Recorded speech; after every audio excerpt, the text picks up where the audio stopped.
देखिए, ये जो जितने भी मिलिट्री स्ट्रेटेजिस्ट हैं, आने वाले ना जाने कितने सालों तक ये 15 जून 2020 को बिल्कुल नहीं भूलेंगे।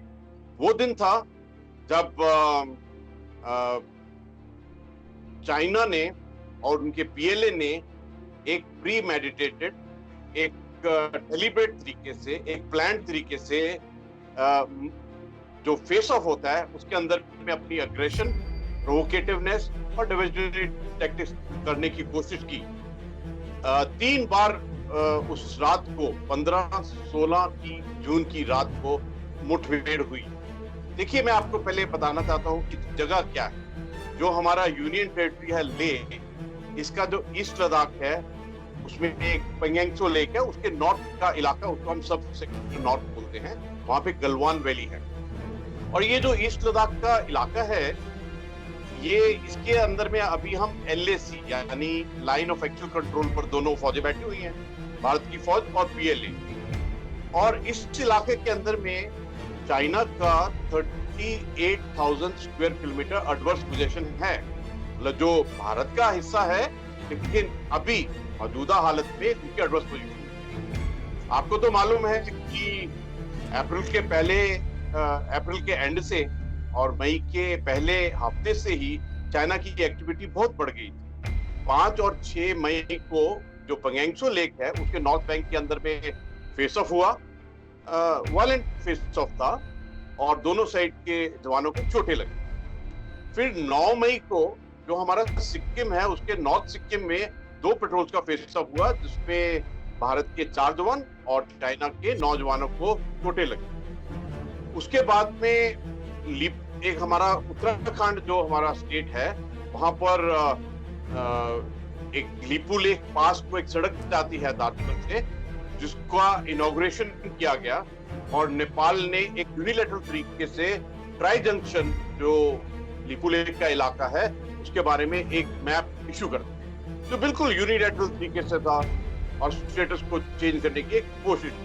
और उसी दौरान जो हमारा भारत का पीओके गिलगिट बाल्टिस्तान है, उस इलाके के अंदर में एक कॉन्ट्रैक्ट साइन किया गया चाइना और पाकिस्तान के बीच में डायबर भाषा डैम के बारे में। तो ये जितनी हरकतें चल रही थी, उसके बाद इन्होंने ईस्टर्न लद्दाख के अंदर में पूरा मई महीने के अंदर में चाइनीज एक्टिविटी बहुत बढ़ गई। जब सैटेलाइट से पिक्चरें देखी, इंटेलिजेंस देखा, तो पता लगा कि वहां काफी ट्रूप्स लाए गए हैं, टेंट्स आ गए हैं, मिलिट्री का सज्जो सामान आ गया है, बड़ी बड़ी गाड़ियां आ गई हैं। तो ये टेंशन बढ़ती रही। तो ये चाइना का जो अग्रेसिव, प्रोवोकेटिवनेस और डिविजनरी था, ये सिर्फ ईस्ट लद्दाख में ही नहीं था, ये हर एक जगह, दुनिया में हर एक जगह में था। जैसे साउथ चाइना सी, ईस्ट चाइना सी, ताइवान के अगेंस्ट में, हांगकांग में और यूएस चाइना के जो कोल्ड वॉर है उसमें भी था। तो कहने का मकसद ये है कि चाइना ने तो डिसाइड कर लिया था दिसंबर 2019 के कोविड कोरोना शुरू करने के बाद में कि हम तो अग्रेसिव रहेंगे, प्रोवोकेटिव रहेंगे। तो इसी अंदाज में, इसी डायरेक्शन के अंदर में उन्होंने ईस्ट लद्दाख के अंदर भी एक्टिविटी बढ़ा ली, टेंशन बढ़ गई, तनाव बढ़ा। तो एक बहुत बड़ी बात हुई कि 6 जून को एक लेफ्टिनेंट जनरल लेवल की, 3 स्टार जनरल की एक मीटिंग की, बॉर्डर पर्सनल मीटिंग पॉइंट के ऊपर में। देखिए आरजू जी, ये ब्रिगेडियर साहब को भी मालूम है कि जो लेफ्टिनेंट जनरल साहब होते हैं वो ऐसी मीटिंग में कभी नहीं जाते। अनप्रेसिडेंटेड था, we have never done it in the history of our this thing, we have never done it. But looking at the situation, हमारे जो कोर कमांडर साहब गए, वहां डिसाइड किया, अच्छा पॉजिटिव मीटिंग था।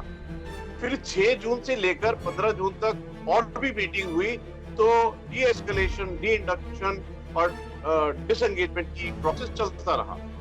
तो 15 जून को जब जो एरिया, जो एलएसी है, उससे हमारी तरफ उन्होंने एक टेंट लगाया, हमारी पार्टी गई, उन्होंने बोला ये टेंट गलत है, या आपने स्टेटस को चेंज करने की कोशिश कर रहे हैं। तो उस टेंट को उन्होंने उधर में मिले और हमारे जो भारतीय सैनिक थे और पीएलए वाले आपस में झड़प हुई। इस झड़प के अंदर में ज्यादा वायलेंट हो गया बस।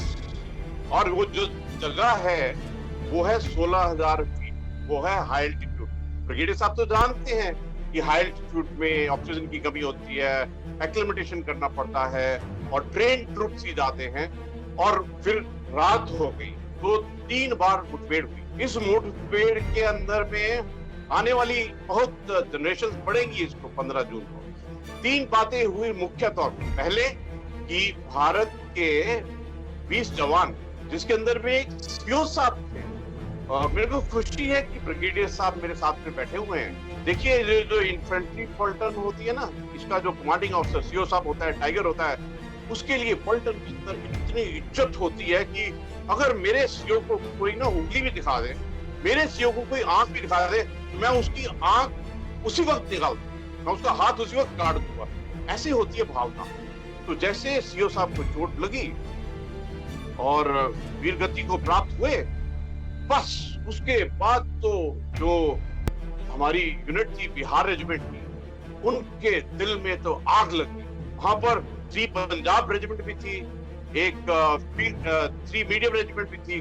बस उसके बाद में उन्होंने जो धुनाई शुरू की चाइना की, उसी वक्त 20 पीएलए की गर्दन तोड़ के, उनका रीढ़ की हड्डी तोड़ के मार दिया। एक उनके कर्नल साहब को और 7 को कस्टडी में ले लिया, और सुबह तक के तकरीबन 43, एक्चुअल में तो बहुत ज्यादा है, लेकिन ये तो चाइना की प्रथा है कि बताते नहीं है।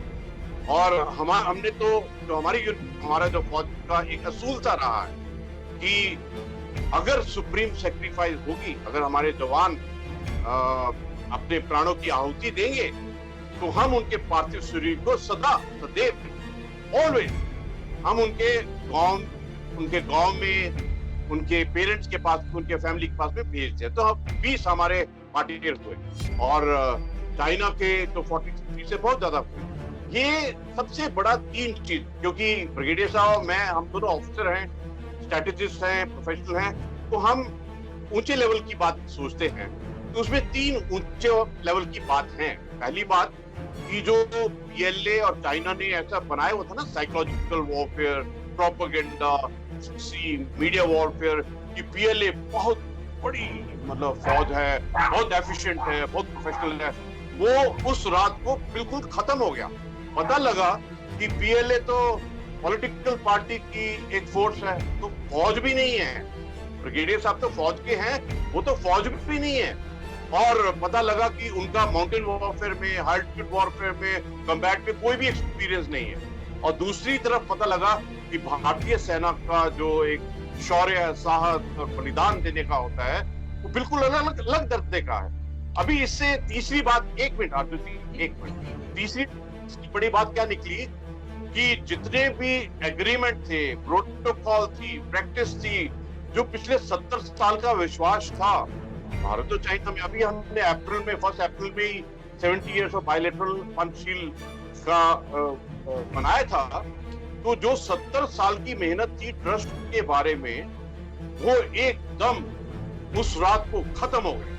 अभी तो जो रूल्स एंगेजमेंट बनेंगे वो अलग बनेंगे। और देखिए, दिसंबर 2019 में जो चाइना के वहां से कोरोना आया, आपके पास भी तो आया है, और जो आज के दिन में 91 लाख पूरे विश्व के, वर्ल्ड के अंदर में लोग इन्फेक्टेड हैं, और तकरीबन 4.7 लाख जो मर गए हैं। आपके और हमारे देश दोनों जगह में ये जो चुनौती है, जो चाइना ने तब से झूठ बोला, पूरे विश्व को पता लग गया। जो 15 जून को हुआ, वो पूरे भारत को और पाकिस्तान को पता लग गया। ये बड़ी बड़ी बातें हुई हैं, ये है स्टेटस। उसके बाद में 6 जून की जो मीटिंग थी लेफ्टिनेंट की, उसके बाद में तो इन्होंने धोखा और चालाकी और विश्वासघात किया। उसके बाद में अभी जो मीटिंग हुई है वो मोल्दो में हुई थी। वहां पर 2 बॉर्डर पर्सनल मीटिंग पॉइंट है, एक बाल्डो चाइना की तरफ है, एक चुशुल हमारी तरफ। तो उन्होंने रिक्वेस्ट की थी, तो उसलिए गए, और इसमें भी हमारे लेफ्टिनेंट जनरल साहब गए हैं।